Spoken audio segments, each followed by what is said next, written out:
नमस्कार बच्चों, इकोनॉमिक्स अड्डा में आप सबका स्वागत है। आज हम लोग bank rate, repo rate, reverse repo rate, CRR, SLR को थ्योरी प्लस ऑब्जेक्टिव के रूप में विशेष रूप से डिस्कस करेंगे।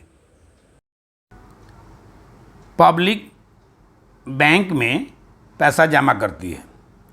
इस एवज में बैंक पब्लिक को इंटरेस्ट देने का कार्य करती है और जो पब्लिक बैंक में पैसा जमा करती है उस पैसा को बैंक किसी कंपनी या किसी व्यक्ति को लोन के रूप में उसे दे देती है।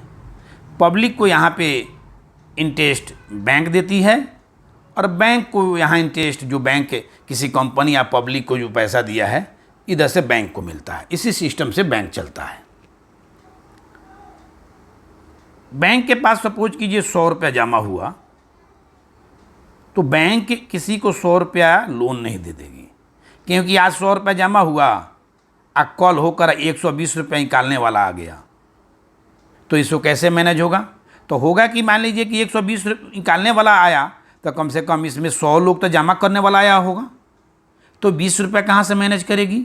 तो बैंक क्या करती है कि बैंक के पास जितना पैसा जमा होता है उसका कुछ परसेंट कैश के रूप में रखती है, यानी मिनिमम 4%, मैक्सिमम 10%।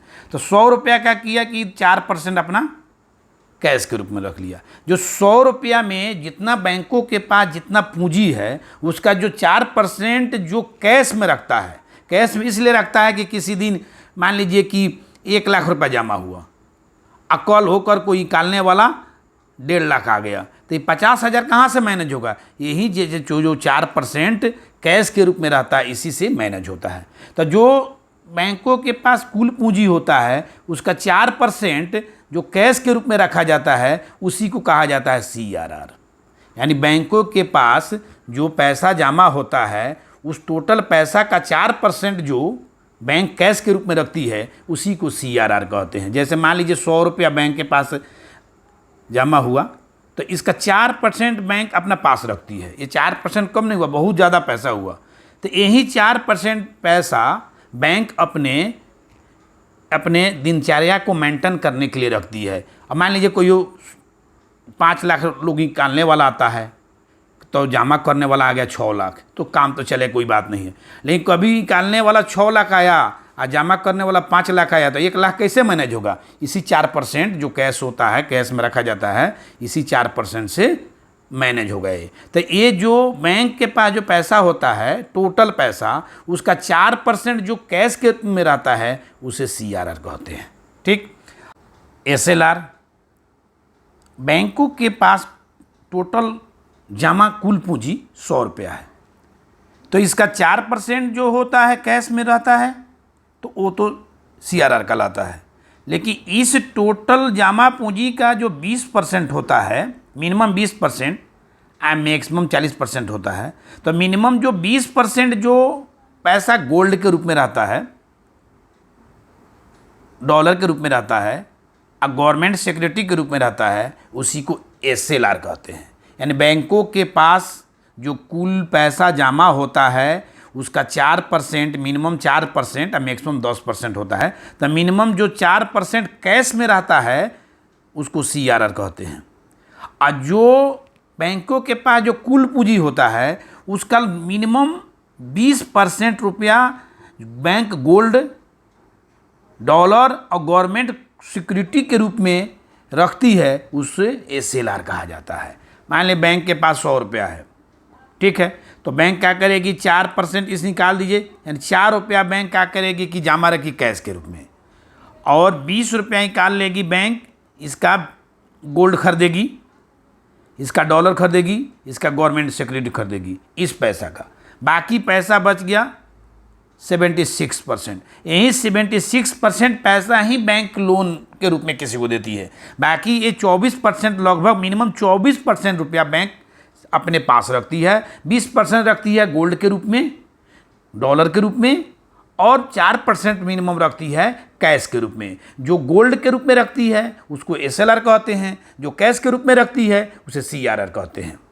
अब गोल्ड, मान लीजिए गोल्ड खरीद लिया, गोल्ड 50 रुपये भरी है और ये 60 रुपये भरी होगा तो बेचेगा, यहाँ भी कमा रही है बैंक। अब डॉलर है 80 रुपये डॉलर चल रहा है, और जब 85 रुपये डॉलर होगा तो बैंक बेचेगी डॉलर, तो वहाँ भी कमाएगी। और गवर्नमेंट सिक्योरिटी क्या है? ये पेपर है, ठीक है। भारत सरकार ये पेपर बनाई, प्रिंट की, इस पर लिख दिया भारत सरकार, ठीक। इस पे जितना पैसा जरूरी है उतना बैंक लीजिए, मान लीजिए 500 करोड़ लिख दिया या 5000 करोड़ लिख दिया, सब पूछ लीजिए 5000 करोड़ लिख दिया, और यहाँ लिख दिया कि वादा करता हूँ मैं 5% दूंगा ब्याज या 6% दूंगा ब्याज, जो भी लिखना है लिख दिया, और एक पेपर बना के ये बैंक को दे दिया।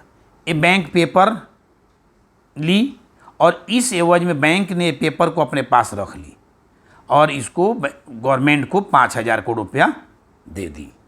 जब बैंक को पैसा की आवश्यकता होगी तो इस पेपर को ये बैंक क्या करेगी?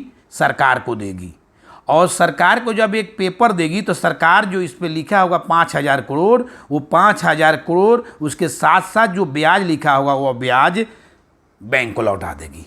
इसी को कहते हैं गवर्नमेंट सिक्योरिटी। जैसे सपोज कीजिए कि 10,000 रुपया आप किसी से ले रहे हैं, बोला कि देखिए आप पर विश्वास नहीं है, इसका कुछ बॉन्ड बना दीजिए, पेपर बना दीजिए। आप पेपर बना कर दिए, तो जो बॉन्ड बना कर दिया जाता है, जो पेपर बना कर दिया जाता है, उसी को जब सरकार बना कर देती है तो उसको गवर्नमेंट सिक्योरिटी कहते हैं। आज हम और आप बना कर देते हैं उसे बॉन्ड कहते हैं, ठीक है। तो हम लोग बॉन्ड बना के दीजिए, कहता है बॉन्ड बना के इतना रुपया का दीजिए, 10,000 रुपया दे रहे हैं, 10,000 का बॉन्ड बना के दीजिए। तो हम और आप किसी को वादा करते हैं, पेपर बनाते हैं, तो उसको बॉन्ड कहलाता है। और जब सरकार किसी का बॉन्ड बनाती है तो उसको गवर्नमेंट सिक्योरिटी कहा जाता है। CRR है कैश रिजर्व रेशियो, नगद आरक्षित अनुपात।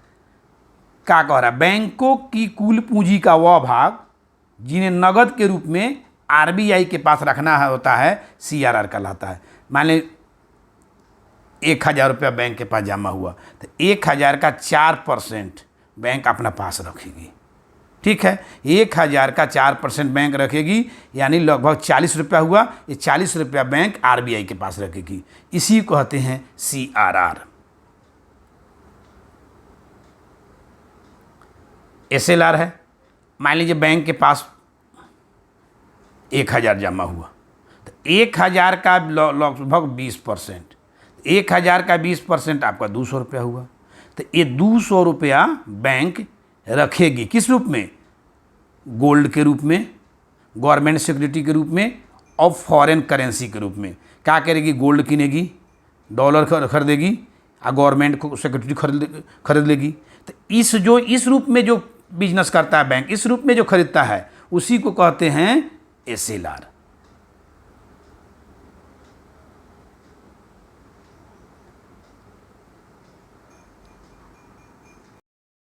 RBI 2 प्रकार का लोन देती है, एक बैंक रेट, दूसरा रेपो रेट। तो RBI किसको लोन देती है? कमर्शियल बैंक को। कमर्शियल बैंक कौन होता है? SBI, PNB, Punjab national bank, CBI, central bank of India, Canara bank, Allahabad bank, ये सब होता है कमर्शियल बैंक। तो RBI कमर्शियल बैंकों को लॉन्ग टर्म लोन देती है, यानी 6 महीना, साल भर, 2 साल, 3 साल के लिए जो लोन देती है उसे कहते हैं बैंक रेट। और RBI कमर्शियल बैंकों को, माने इसी सब बैंकों को शॉर्ट टर्म लोन देती है, जैसे 1 दिन के लिए, 2 दिन के लिए, 3 दिन के लिए, 10 दिन के लिए और 15 दिन के लिए, 5 घंटा के लिए भी जो लोन देती है उसे कहते हैं रेपो रेट। तो रेपो रेट और बैंक रेट में ही अंतर है कि कमर्शियल बैंक जो लॉन्ग टर्म, कमर्शियल बैंकों को RBI जो लॉन्ग टर्म लोन देती है उसे बैंक रेट कहते हैं, और कमर्शियल बैंक को RBI जो शॉर्ट टर्म लोन देती है उसे रेपो रेट कहते हैं। बैंक रेट और रेपो रेट में अंतर है कि बैंक रेट लेने के लिए कमर्शियल बैंकों को कोई चीज़ गिरवी नहीं रखना पड़ता है, कोई मॉर्गेज नहीं रखना पड़ता है, लेकिन रेपो रेट लेने के लिए इनको मॉर्गेज देना पड़ता है, कुछ ना कुछ गिरवी रखना पड़ता है, ठीक है। Reverse repo rate, reverse repo rate होता है ये सब कमर्शियल बैंक है, जो SBI है, PNB है। जब इस बैंक से, कमर्शियल बैंकों से RBI लोन लेती है तो उसी को कहते हैं reverse repo rate. Bank rate, bank rate क्या होता है कि RBI दो प्रकार का लोन देती है, एक बैंक रेट, दूसरा रेपो रेट। तो आरबीआई जो लॉन्ग टर्म लोन देती है, यानी 6 महीना, 1 साल, 2 साल, 3 साल के लिए जो लोन देती है कमर्शियल बैंकों को, उसे कहते हैं बैंक रेट। और रेपो रेट कहा जाता है शॉर्ट टर्म लोन को। तो क्या कर, वह ब्याज दर जिस पर आरबीआई कमर्शियल बैंकों को लॉन्ग टर्म ऋण देती है, उसे बैंक रेट कहते हैं। बैंक रेट में जो लोन लिया जाता है, तो इसमें कोई मॉर्गेज नहीं रखना पड़ता है। माने बैंक रेट लेने के लिए बैंकों को आरबीआई के पास कुछ मॉर्गेज नहीं देना पड़ता है, यानी कोई गिरवी नहीं रखना पड़ता है। उसी को हम कहते हैं बैंक रेट। रेपो रेट होता है कि आरबीआई है, तो आरबीआई दो प्रकार के लोन देती है, एक बैंक, एक रेपो रेट। तो शॉर्ट टर्म लोन देती है, जैसे 5 घंटा के लिए देती है, 1 घंटा के लिए, 1 दिन के लिए देती है, 2 दिन के लिए देती है, 10 दिन के लिए देती है। ऐसे लोन को हम कहते हैं रेपो रेट। रेपो रेट लेने के लिए बैंकों को आरबीआई के पास कुछ ना कुछ मॉर्गेज रखना पड़ता है।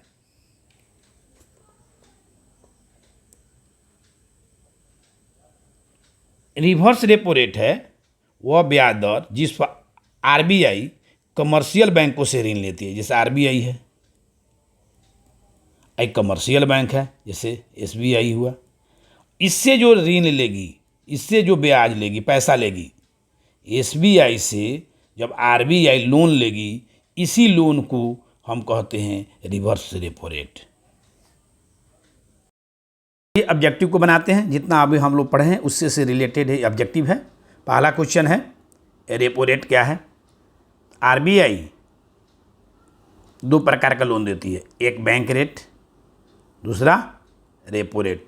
जो लॉन्ग टर्म लोन होता है उसे बैंक रेट कहते हैं, और जो शॉर्ट टर्म लोन होता है उसे रेपो रेट कहते हैं।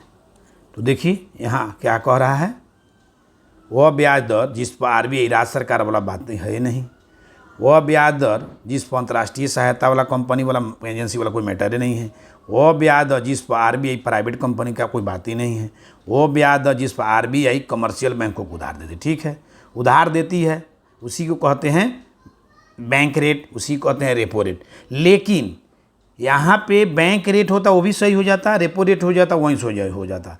लेकिन क्लियर ये होता है कि वह ब्याज दर जिस पर आरबीआई कमर्शियल बैंकों को शॉर्ट टर्म के लिए लोन देती है, उसी को रेपो रेट कहते हैं। 2 नंबर क्वेश्चन है, वह ब्याज दर जिस पर आरबीआई कमर्शियल बैंकों को पैसा उधार देती है, क्या कहलाता है। CRR, SLR, repo rate, reverse repo rate. तो आरबीआई है तो उधार पैसा देती है किसको, रेपो रेट में। आरबीआई कमर्शियल बैंकों को लोन देती है, शॉर्ट टर्म लोन देती है, तो उधार पैसा दी ना तो उसी को क्या कहा जाता है, रेपो रेट कहा जाता है। तीसरा क्वेश्चन है reverse repo rate. Reverse repo rate क्या होता है, आरबीआई है, जब आरबीआई कमर्शियल बैंक से एसबीआई, पीएनबी से पैसा लेती है तो उसी को रिवर्स रेपो रेट कहते हैं। तो क्या हुआ, वह ब्याज दर जिस पर आरबीआई कमर्शियल बैंकों को लोन देती है, नहीं, वह ब्याज दर जिस पर कमर्शियल बैंक आरबीआई को उधार देता है, वह बैंक जिस पर कमर्शियल बैंक आरबीआई को उधार देता है, तो यही सही होगा। 4 नंबर क्वेश्चन है, जब आरबीआई सरकारी प्रतिभूतियों की गिरवी रखकर ऋण लेती है तो उसे क्या कहलाता है। बैंक है, आरबीआई 2 तरह का लोन देती है, एक बैंक रेट, एक रेपो रेट। बैंक रेट में कोई गिरवी सिस्टम नहीं है, रेपो रेट में गिरवी सिस्टम है, तो यहाँ गिरवी कह रहा है तो रेपो रेट होगा। 5 नंबर क्वेश्चन है, जब आरबीआई कमर्शियल बैंकों को लॉन्ग टर्म लोन देती है, क्या कहलाता है। लॉन्ग टर्म लोन को क्या कहा जाता है, जब आरबीआई कमर्शियल बैंकों को लॉन्ग टर्म ऋण देती है तो उसे क्या कहा जाता है, तो आरबीआई है। 2 तरह का लोन देती है, एक बैंक रेट, एक रेपो रेट। लॉन्ग टर्म जो लोन होता है उसे बैंक रेट कहते हैं, शॉर्ट टर्म होता है उसे रेपो रेट कहते हैं। तो लॉन्ग टर्म लोन कह रहा है तो बैंक रेट होगा। 6 नंबर क्वेश्चन है, repo rate, reverse repo rate और बैंक रेट कौन जारी करता है? भारत सरकार, वित्त मंत्रालय, नीति आयोग, आरबीआई। तो ये सारे के सारे जो रेपो रेट है, बैंक रेट है, रिवर्स रेपो रेट है, आरबीआई के द्वारा जारी किया जाता है। 7 नंबर क्वेश्चन, निम्नलिखित में से कौन सा आरबीआई द्वारा उपयोग की जाने वाली मौद्रिक पॉलिसी है, माने मौद्रिक नीति है, मॉनेटरी पॉलिसी है? कौन है इसमें से? एसएलआर, सीआरआर, रेपो रेट, वे सभी। देखिए आरबीआई होता है वो मॉनेटरी पॉलिसी को कंट्रोल करने के लिए एसएलआर, सीआरआर, रेपो रेट सब उपयोग करती है, सभी है ये। 8 नंबर क्वेश्चन है, आरबीआई मौद्रिक नीति का प्राथमिक उद्देश्य क्या होता है? आरबीआई का मौद्रिक नीति होता है, मॉनेटरी पॉलिसी होता है, उसका प्राथमिक उद्देश्य क्या होता है? धन कमाना, एक्सचेंज करना, विनिमय करना, विकास करना, मूल्य नियंत्रण करना। डी हो आंसर होगा। 9 नंबर क्वेश्चन, एसएलआर किसके द्वारा तय किया जाता है? वित्त आयोग, योजना आयोग, आरबीआई, एसबीआई। तो एसएलआर जारी किया जाता है आरबीआई के द्वारा। 10 नंबर क्वेश्चन है, निम्नलिखित में से किस से मुद्रास्फीति कंट्रोल होता है? माने किससे मुद्रास्फीति इन्फ्लेशन कंट्रोल किया जाएगा? सीआरआर, एसएलआर, रेपो रेट, सभी। देखिए सीआरआर बढ़ा दीजिए, रेपो रेट बढ़ा, सीआरआर बढ़ा दीजिए, एसएलआर बढ़ा दिया, रेपो रेट बढ़ा दीजिए, अब महंगाई कंट्रोल हो जाएगा, यानी सभी। 11 नंबर क्वेश्चन है, एसएलआर में एल का अर्थ क्या होता है? लेसन, लॉस, लिक्विडिटी, इनमें से कोई नहीं, लिक्विडिटी होता है। 12 नंबर क्वेश्चन है, रेपो रेट और बैंक रेट में कितना अंतर होता है? 0.25%।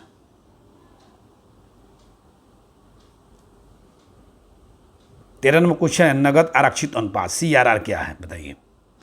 जैसे बैंक के पास ये टोटल पैसा जमा हुआ 100 रुपये, उसका जो कैश के रूप में रहता है उसी को कहते हैं, जो मिनिमम 4% जो कैश के रूप में रहता है उसी को कहते हैं सीआरआर। सीआरआर क्या है? वो धनराशि जो कमर्शियल बैंक, ग्राहकों वाला तो मैटर ही नहीं होगा, वह धनराशि जो आरबीआई कमर्शियल बैंकों के पास, वह धनराशि जो आरबीआई को कमर्शियल, तो आरबीआई के पास, आरबीआई कमर्शियल बैंक के पास जमा नहीं करेगी, वह धनराशि जो कमर्शियल बैंक आरबीआई के पास रखना पड़ता है, माने 4% है, ये किसके पास रखेगा? आरबीआई के पास रखता है। एसएलआर 14 नंबर को, एसएलआर अधिकतम कितना रखा जा सकता है? मिनिमम रहता है 20%, मैक्सिमम रहता है 40% एसएलआर। सीआर होता है मिनिमम 4%, मैक्सिमम होता है 10%। तो क्या कह रहा है? SLR maximum 40%। 15 number question, SLR बैंकों के पास किस रूप में रहता है? कैश में, गोल्ड में, डॉलर में, गवर्नमेंट से, सभी में रहता है। 16 नंबर क्वेश्चन है, सीआरआर में सी का पूर्ण रूप क्या होता है? Current, cash, common capital, cash होगा। 17 नंबर क्वेश्चन है, भारत में मौद्रिक नीति, मॉनेटरी पॉलिसी कौन बनाता है? वित्त आयोग, नीति आयोग, आरबीआई, योजना आयोग। तो भारत में मॉनेटरी पॉलिसी आरबीआई के द्वारा बनता है। 18 नंबर क्वेश्चन है, सीआरआर को अधिकतम कितना बढ़ाया जा सकता है? मिनिमम 10%, अधिकतम आपका मिनिमम 4%, अधिकतम 10%। 19 नंबर क्वेश्चन है, सीआरआर बैंकों के पास किस रूप में रखा जाता है? गोल्ड में, डॉलर में, कैश में, गवर्नमेंट सिक्योरिटी में। तो सीआरआर तो कैश में रहता है। 20 नंबर क्वेश्चन है, सीआरआर और एसएलआर में क्या अंतर है? ये दोनों आरबीआई के पास रहता है, नहीं, केवल सीआरआर आरबीआई के पास रहता है और एसएलआर बैंकों के पास रहता है। दोनों बैंकों के पास रहता है, भी नहीं होगा। सीआरआर कैश के रूप में आरबीआई के पास रहता है और एसएलआर डॉलर, गोल्ड और सरकारी प्रतिभूति के रूप में बैंक में रहता है, यही होगा। कि 21 नंबर क्वेश्चन है, निम्नलिखित में से किससे इन्फ्लेशन कंट्रोल होता है? सीआरआर, एसएलआर, रेपो रेट, सभी से। तो सीआरआर बढ़ा दो, एसएलआर बढ़ा दो, रेपो रेट बढ़ा दो, महंगाई कंट्रोल हो जाएगा।